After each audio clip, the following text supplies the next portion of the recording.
বিসমিল্লাহির রহমানির রহিম। আসসালামু আলাইকুম। কৃষি কথা ইউটিউব চ্যানেলে আপনাকে স্বাগতম। এই মুহূর্তে যে যেখান থেকে বসে আমার এই অনুষ্ঠান দেখছেন সবাইকে আন্তরিক শুভেচ্ছা জানিয়ে শুরু করছি আজকের প্রতিবেদন। দর্শক, আজ আমি আসছি শহীদনগরে, যেখানে এক ভাই আবদ্ধ অবস্থা হাঁস পালন করছে।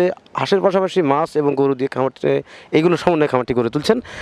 এখানে তারা কতজন মিলে এই খামারটি গড়ে তুলছেন এবং হাঁস পালন করার ক্ষেত্রে তারা কতটুকু লাভবান হতে পারছেন, কী দিয়ে খামারটি শুরু করছেন, সেই কথাগুলো জানবো এবং আপনাদের মাঝে জানানোর চেষ্টা করবো। চলুন দর্শক, কথা না বাড়ি শুরু করি আজকের প্রতিবেদন।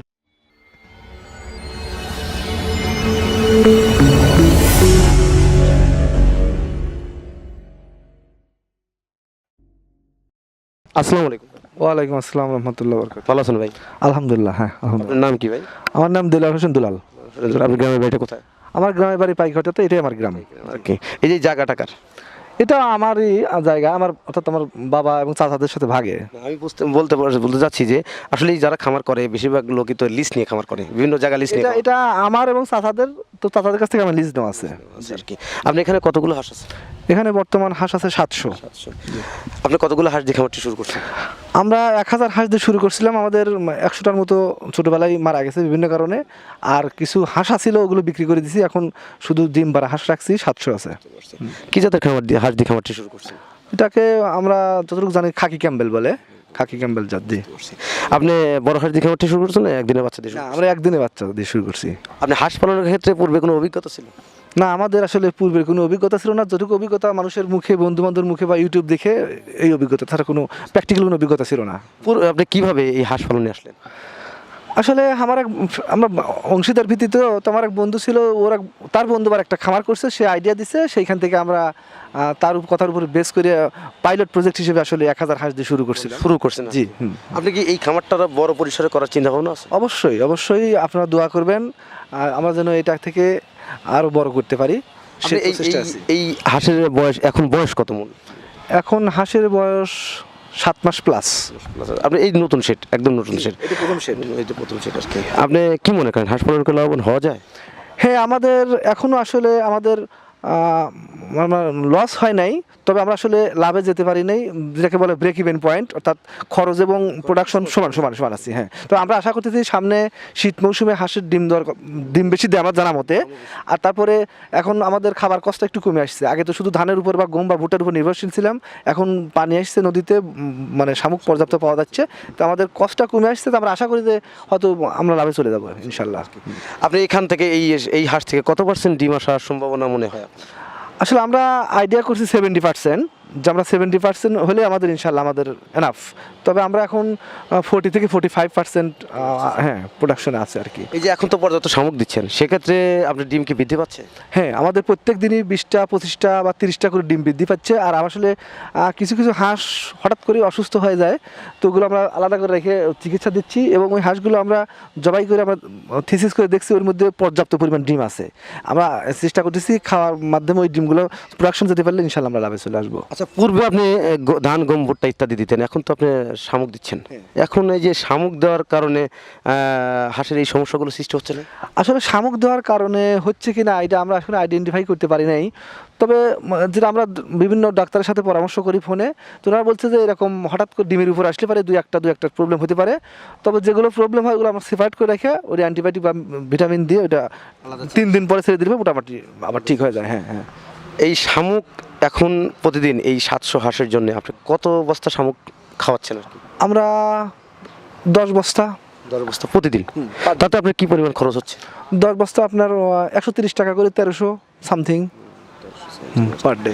এই টাকাটা আপনার এই খামারের খরচ হচ্ছে এখন? তাহলে প্রতিদিন আপনার 1300 টাকার মতো খরচ হচ্ছে। হ্যাঁ।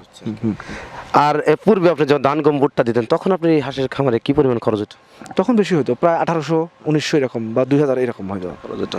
তো সব মিলে তো এখন মোটামুটি প্রায় 700-800 টাকা একটা সেভ পাচ্ছে না? হ্যাঁ হ্যাঁ, সেদিক থেকে একটু সেভের দিকে আর কি। হ্যাঁ, অনেকটাই সেভ বলা চলে, অনেকটাই সেভে আছি, কারণ শামুকে অনেক কষ্ট অনেক কম।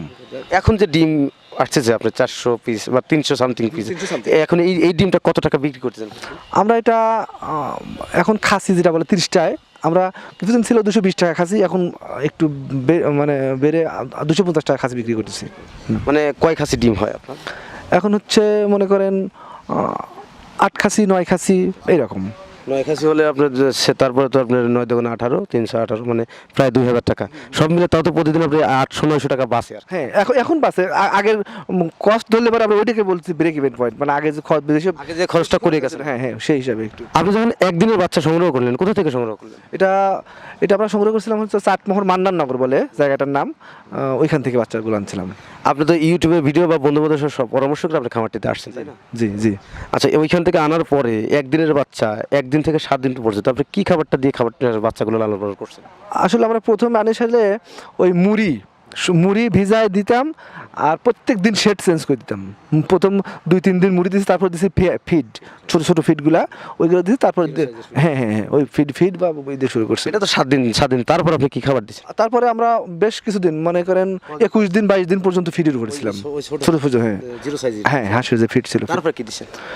তারপরে ওইখান থেকে ফিড দেওয়ার পর তারপরে 1 মাস 31-32 দিন পর আমরা আস্তে আস্তে ধানের উপরে চলে আসছিলাম।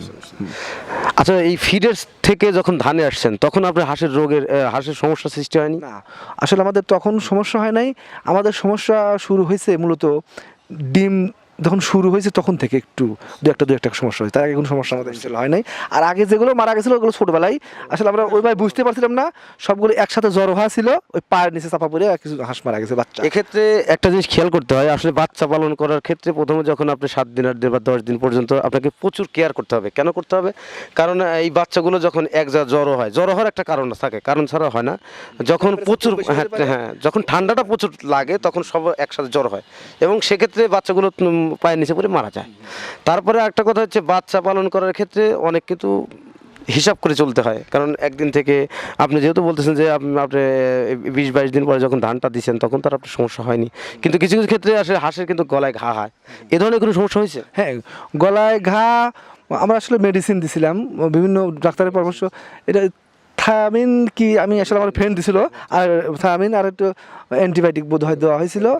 হ্যাঁ, রিনামাইসিন, রাইট, এই জাতীয়। আমি আসলে দিনে ওষুধটা আমার ফ্রেন্ড দিছিল, তখন এই ওষুধ দিয়ে মোটামুটি আমরা রিকভার করতে পারছিলাম। এখনো কি ওষুধ দেন হাঁসের? হ্যাঁ, এখনো মাঝে মাঝে আমাদের ভ্যাকসিনগুলো দেওয়া হয়েছে। এখন মূলত যেগুলো অসুস্থ হয় এগুলো জিঙ্ক বা ওই যে ক্যালসিয়াম জাতীয় ওষুধগুলো দিয়ে ওটা সেপারেট করে রাখি। ওটা আমি সুস্থ হলে 3 দিন পরে আবার আমরা ছেড়ে দিই ওইখানে। জিঙ্কটা তো মূলত হাঁসের কি কাজ করে আপনি একটু বলবেন আর কি? আর জিঙ্কের কাজটা মানে এটা হাঁসের গ্রোথ বেশি হয় আর কি, গ্রোথটা ঠিক থাকে।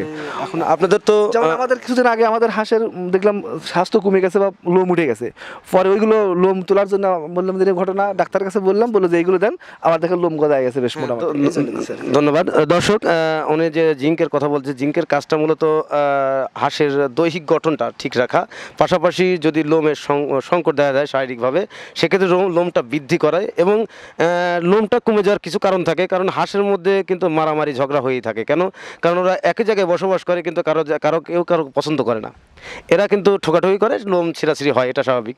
যখন লোমটা কমে যায় তখন এই জিঙ্কটা যদি আপনি ব্যবহার করেন তাহলে হাঁসের লোমটা কমপ্লিটলি সমাধান হয়ে যাবে, এবং লোম সমাধান হলেই তখন হাঁসের ডিমটাও কিন্তু পর্যাপ্ত পারে। আর ডিমের দিক থেকেও একটু গুরুত্বপূর্ণ ভূমিকা পালন করে জিঙ্ক, যেমন হচ্ছে ডিমের খোসাটা একটু মোটা করে শক্ত করে, সেক্ষেত্রে জিঙ্কটা খুবই গুরুত্বপূর্ণ। পাশাপাশি উনি যে থায়াবিন বা অ্যান্ড্রোসিন, রেনামাইসিনটা আসলে অ্যান্টিবায়োটিক, এটা বিভিন্ন রোগের জন্য খাওয়ানো হয়, এবং থায়াবিন বা থায়াবিন ভিটামিন A, D3 এগুলো হচ্ছে ভিটামিনের জন্য খাওয়ায়।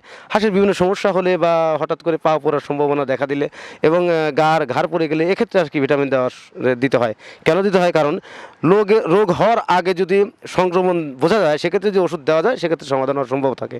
কিন্তু কোনো কারণে যদি রোগ হয়ে যায়, সেক্ষেত্রে কিন্তু সংক্রমণ হয়ে গেলে এই সারাটা খুব কষ্টকর। কারণ হচ্ছে আমার দেখা মতে, আমি বিগত দিনগুলোতে দেখছি আমাদের দোলাইতে, সেখানে একজন মানুষের 2800 বা 3000 পিস হাঁস ছিল, যে হাঁসগুলো হঠাৎ করে এই ভিটামিনের অভাবে বা ড্রাগ প্লে রোগের যে কারণটা, সেটা হচ্ছে ঘাড় বাঁকা বা পা বাঁকা হয়ে হঠাৎ করে নিমিষেই 3 দিনে ধ্বংস হয়ে গেছে আমার দেখা।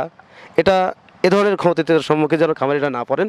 আর খামারিরা এই ধরনের ক্ষতিতে যদি পড়ে, তাহলে এই খামার করার ভিতরে যে একটা বিশ্বাস বা এখান থেকে যে একটা কর্ম হবে বা এখান থেকে একটা আয়ের উৎস আছে, এটা মানুষের বিশ্বাস হারিয়ে যাবে। আমি দোয়া করি তারা যেন খামার পরে অবশ্যই স্বাবলম্বী হতে পারেন। আচ্ছা, আপনি শিক্ষকতা যোগ্যতা কতটুকু? আমি মাস্টার্স কমপ্লিট করছি ম্যানেজমেন্ট থেকে। আমি আসলে প্রাইমারি স্কুলে শিক্ষকতা করি, পাশাপাশি খামার করি। আমার ফ্রেন্ডরাও সবাই মোটামুটি তারা জব করতো, কেউ হয়তো কারো জব নাই, আমরা এখানে সমন্বিতভাবে চেষ্টা করছি আর কি, নিজস্ব কিছু করার আর কি। যাই হোক, আসলে ওই একটা কথা আছে প্রবাদে যে ওই ভাগের সংসার, এ ধরনের কিছু সমস্যার সৃষ্টি হয় নাকি আপনাদের মধ্যে? আসলে সমস্যা সব জায়গায় থাকবেই, তবে আমরা আশা করি এখনো সমস্যা হয় নাই। আসলে এ জাতীয় পার্টনারশিপ ব্যবসায় সমস্যা আছে, বা পার্টনারশিপ ব্যবসা অনেক পৃথিবীতে নজির আছে, অনেক বড় কিছু করছে। তো আমাদের সেই প্রত্যাশা এবং সেই বিশ্বাস নিয়ে আমরা শুরু করছি। এখন উপর আল্লাহ আছে, দেখা যাক। আপনারা কয়জন মিলে এই খামারটি শুরু করছেন? ছয়জন মিলে। জি, আসলে তাদের কি নামটা বলা যায়, কি কি জব করেন? হ্যাঁ, ছয়জন। একজন প্রাইভেট জব করতো, ও এখন আমাদের সাথে আছে, ওর নাম শাহিন। আর একজন কন্ট্রাক্টারি করতো, এখন কন্ট্রাক্টারি করে, ইমরান। আর একজন বিশিষ্ট ব্যবসায়ী, আপনি হয়তো চিনবেন, কাশীনাথপুরে, আলম মোল্লা। আর একজন হোটেলের জিএম, পাভেল বলে, ওর নাম পাভেল, মমইনে আছে। আর একজন হচ্ছে ইসে চাকরি করে, ওষুধ কোম্পানিতে। হ্যাঁ, আর আমি প্রাইমারি স্কুলে শিক্ষকতা করি। দর্শক, ছয় বন্ধু সমন্বিত এই খামারটি গড়ে তোলা। আসলে আপনাদের বন্ধু কি সবাই এখানে আছে? আমি তাদেরকে একটু দেখতে চাই আর কি। এখানে আমরা আজকে 4 জন আছি, আর আপনারা একটু আসবেন। দর্শক, আমার সামনে সেই খামারি ভাইদের, যারা ছয়জন বন্ধু সমন্বিত এই খামারটি গড়ে তুলছেন, যেখানে হাঁস, মাছ এবং গরু দিয়ে খামারটি করছেন। তো এখানে মূলত 4 জন আছে, আর 2 জন তাদের কর্মস্থলে কর্ম করছেন, যারা এখানে উপস্থিত নাই। এদের সাথে আমি কিছু কথা বলবো। আচ্ছা, আপনারা এই 6 বন্ধু মিলে বা খামারটি শুরু করছেন, এই খামারে যখন আসলেন, একটা প্রিপারেশনের দরকার ছিল। আসলেই হাঁস পালন করবেন, লাভ হবে কি না, এ ধরনের কিছু কোনো মন্তব্য দর্শকের উদ্দেশ্যে বলবেন, যে আসলে খামার করা কতটুকু লাভবান হতে পারবে? ধন্যবাদ আপনাকে। আসলে সব ব্যবসায় সবাই লাভের আশায় শুরু করে, আমরা অনুরূপভাবে ওই আশা নিয়ে শুরু করেছি। এখন বাকিটা আল্লাহ তাআলার হাতে। তা আল্লাহর রহমতে আমাদের এখন যে অগ্রগতি, আমাদের আশানুরূপভাবেই আগাচ্ছে। এখন ভবিষ্যতে কি হবে বলা মুশকিল, তবে আমরা আশাবাদী। আপনি যে খামারে আসছেন, আপনার আশাবাদী, ঠিক আছে। আপনারা যে আবদ্ধ অবস্থা করছেন, এখন এই আবদ্ধ অবস্থায় যেসব খামার করবে, তারা কি লাভবান হতে পারবে আপনাদের মধ্যে? না, আসলে আমরা অনভিজ্ঞ, আর এই ব্যবসায় যেই আসুক, আমাদের পরামর্শ তারা যেন অবশ্যই অভিজ্ঞতা সামান্য কিছু অর্জন করার পরে শুরু করে। দর্শক, খামারি ভাই গুরুত্বপূর্ণ কিন্তু একটা কথা বলছে। তারা কিন্তু এই শেডটা করছে একদম নতুন, তাদের কোনো কোনো অভিজ্ঞতা নাই এবং পরিকল্পনাও ছিল না। হঠাৎ করে তারা হয়তো ইউটিউবে বিভিন্ন সোশ্যাল মিডিয়াতে ভিডিও দেখার পরে তারা এই জায়গাতে আসছে। কেন? কারণ হচ্ছে আসলে সোশ্যাল মিডিয়াতে যে ইউটিউবে ভিডিও দেওয়া যায়, অনেক লোভনীয় ভিডিও। এই ভিডিও দেখার পরে মানুষ অনেকেই মনে করে যে না, আঙুল ফুলে কলা গাছ হওয়া সম্ভব, কিন্তু না। আসলে সব কাজে কিন্তু পরিশ্রম আছে। পরিশ্রম যদি করেন, তাহলে সফলতা অবশ্যই হাতের নাগালে ধরা দেবে, আর সেটা অবশ্যই ধরে রাখতে পারবেন। এই যে 6 বন্ধু মিলে যে খামারটি গড়ে তুলছেন, এখানে যে হাঁস, মাছ এবং গরু দিয়ে খামারটি করছেন, এই খামার থেকে লাভ্যাংশ আসার সম্ভব। কেন? কারণ হচ্ছে আপনি গরু করছেন, হাঁস করছেন এবং পাশাপাশি মাছ করছেন, একটাতে যদি লস হয় আপনার, আর দুটিতে পচিয়ে যাবে, সেদিক থেকে আর কি অনেকটাই আর কি এরা আশাবাদী আর কি। আর তারপরে একটা কথা, ওনারা যেভাবে বলছেন যে ভাই, আপনারা অবশ্যই আপনারা প্রশিক্ষণ বা জেনে শুনে খামারে আসবেন, তাহলে আপনি লাভবান হতে পারবেন। তো আমার কথা তো এটাই, কারণ হচ্ছে আপনি হাঁস পালন করতে গেলে অভিজ্ঞতা দরকার আছে। অভিজ্ঞতা কাদের কাছে সংগ্রহ করবেন? আপনারা বিভিন্ন সোশ্যাল মিডিয়ায় ভিডিও দেখেন, এটা দেখা আমি পক্ষপাতিত্ব না, কারণ এটাতে অনেক লোভনীয় কথা বলা হয়।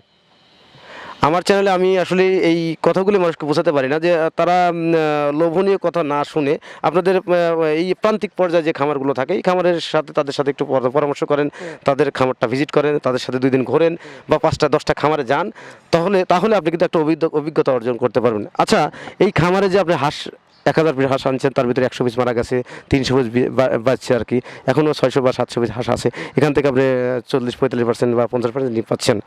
এই হাঁসের মূলত কি কি রোগ হয়ে থাকে বলবেন আর কি?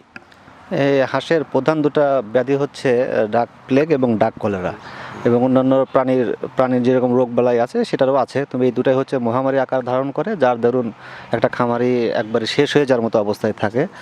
তা এটার ভ্যাকসিনের নিয়মও আছে, সেটা প্রাণী সম্পদ অফিস থেকে আপনাদেরকে যেভাবেই হোক আমরা মেসেজ পাইছি, এবং সেভাবে আমরা বুস্টার ডোজ দুটাই করছি আর কি।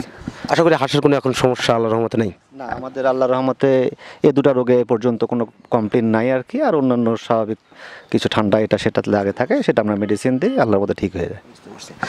তবে আমি একটা জিনিসকেও কিন্তু খেয়াল করছি, তার খামারে কিন্তু যে জায়গাটাতে হাঁস রাখা হয় রাত্রিবেলা, এই জায়গাটা নিচে কিন্তু একটু স্যাঁতসেঁতে, আর এদিকে আপনাদের একটু নজর দেওয়া উচিত আমি মনে করি।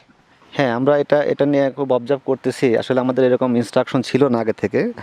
আসলে আমরা ওই মাঠে খামারে যেভাবে দেখছি যে এরা এর থেকেও বাজে পরিবেশে হাঁস পালন করে, সেভাবে আমরা স্টার্ট করছি। কিন্তু পরবর্তীতে আমরা মানে ফিল্ডে এসে দেখতেছি না এটা একটু প্রবলেম, এবং ওটা নিয়ে আমরা কাজ করতেছি। ইনশাল্লাহ এটা ঠিক করবো আর কি। এই যে মাঠে যে যারা হাঁস পালে তাদের যে অবস্থানটা আর আবদ্ধ অবস্থায় হাঁস পালার অবস্থানটা দুটি ভিন্ন আছে। কারণ হচ্ছে তারা কিন্তু একটা জিনিস দেয়, আপনারা অবশ্যই ফলো করছেন। তারা যখন যেখানে হাঁসটা রাত্রে রাখে ওখানে কিন্তু তারা পাটের যে আমরা শোলা বলি, এই শোলাগুলো কিন্তু বিছায় দিয়ে থাকে। কেন? কারণ হচ্ছে নিচে যে বজ্রগুলো চলে যাবে এগুলো হাঁসের ক্ষতি করবে না, জায়গাটা পরিষ্কার থাকবে। এই ক্ষেত্রে আসলে আমি মনে করি আপনার এই জায়গাটাতে শোলা ব্যবহার করা উচিত। কারণ হচ্ছে হাঁস শুকনো পছন্দ করে, ভেজা স্যাঁতসেঁতে করলে হাঁসের বিভিন্ন রোগের সৃষ্টি হওয়ার সম্ভাবনা আছে। যেমন হাঁসের ধরেন আপনার টক্সিন মানে অ্যাসিড, শরীরের মধ্যে অ্যাসিড তৈরি হবে এবং খাওয়ার সম্ভাবনা করেন যে টক্সিনটা বোঝার একটা সম্ভাবনা আছে। বা কীভাবে বুঝবেন যে হাঁসের শরীরের মধ্যে বা ইসের মধ্যে টক্সিন হয়েছে, সেটা হচ্ছে প্রচুর পরিমাণ পানি খাবে এবং খাবার চাহিদা কমে যাবে। এই ধরনের সমস্যাগুলো আসলে এই সমস্যাগুলো যখন আপনি ফলো করতে পারেন তখন আপনি একটা সঠিক বা সফল খামারি হিসেবে পরিচিত হবেন। না, আমরা এই স্যাঁতসেঁতে পরিবেশের জন্য প্রথমে আপনার মাচা করেছিলাম, সেটাতে আমরা রিকভারি করতে না পারার কারণে বর্তমানে পলি দিয়েছি, যেটা প্রতিদিন আমরা পরিষ্কার পরিচ্ছন্ন রাখি, যার দরুন আমাদের এই একটু সমস্যা আছে। তারপর আমরা এই পলির মাধ্যমে একটু রিকভারি করছি আর কি। তা আমরা আরও শুকনোর জন্য আরও বিধি ব্যবস্থা করবো। প্রাকৃতিক আবহাওয়ার জন্য আসলে আমরা ওভাবে এখনও ম্যানেজমেন্ট দিতে পারতেছি এটা। দর্শক, আমাদের এই খামারি ভাইদের সাথে যারা আবদ্ধ অবস্থায় খামারি করছে শিক্ষিত, সবাই কিন্তু যথেষ্ট শিক্ষিত। তারপরেও তারা কিন্তু এই হাঁসের খামারে আসছেন কারণ তাদের উদ্দেশ্য হচ্ছে এখানে একটা প্রতিষ্ঠান করবো যেখানে আর কি আমরা ছাড়াও তাছাড়াও অতিরিক্ত লোকের একটা নির্দিষ্ট কর্ম দিতে পারবো এবং তাদের এখান থেকে জীবিকা নির্বাহ হবে। তাদের এটা হলে আশা। তারপরে এখান থেকে যে তারা মাছ, গরু এবং হাঁস সমন্বয়ে খামারটি করছেন, এই খামার করে আমার জানা মতে তারা লাভবান হতে পারে। কারণ হচ্ছে 3টে সেট নিয়ে যথেষ্ট লাভবান হওয়া যায়। কারণ এখানে একটা না একটা থেকে একটু লস হলেও আগ্রহে পুষিয়ে যাবে। এক্ষেত্রে তারা একটা দিয়ে শুরু করেনি, আবদ্ধ অবস্থায় করছে। আবদ্ধ অবস্থায় তারা বলছে যে হাঁস পালন করে তারা এখন আগের তুলনায় এখন একটু লাভবান হচ্ছে, কিন্তু আগে তো একটা খরচ হয়ে গেছে, সেক্ষেত্রে কিন্তু এখন একটা অ্যাভারেজ মানে সমান আছে। তারপর তার হাঁস পালন করে লসে নাই। তো মোটামুটি আলহামদুলিল্লাহ খুব ভালো আছেন। তারা কিন্তু আশা করছেন যে এখান থেকে প্রফিট আনা সম্ভব।